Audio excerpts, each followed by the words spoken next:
Hey guys, ఏంటి ఏదో చెట్లు చూపిస్తున్నా అనుకుంటున్నారా? రేగిపళ్ళ చెట్లండి. మరి మీలో ఎంతమందికి రేగిపళ్ళు రేగివడలు అంటే ఇష్టమో కామెంట్ చేస్తారా? అయినా నా పిచ్చి కాకపోతే ఇష్టం లేని వాళ్ళు ఎవరుంటారులేండి. మా ఇంటికి దగ్గరలో రేగి చెట్లు ఉంటే వెళ్ళి రేగిపళ్ళు ఏరుకొచ్చాం, రేగి వడలు చేసుకుందామని. ఇంకెందుకు లేట్, చేసేసుకుందామా? రేగిపళ్ళని నీట్గా వాష్ చేసి ప్రతి రేగిపండుని విప్పి చూడాలి, పురుగులుంటాయి కాబట్టి.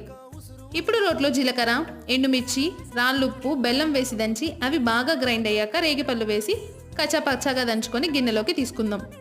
ఇప్పుడు ఉప్పు చూసి వడలు చేసి ఎండలో పెట్టుకోవడమే. ఇది 5 to 6 days ఎండలో పెట్టి బాగా ఎండాక స్టోర్ చేసుకోవాలి.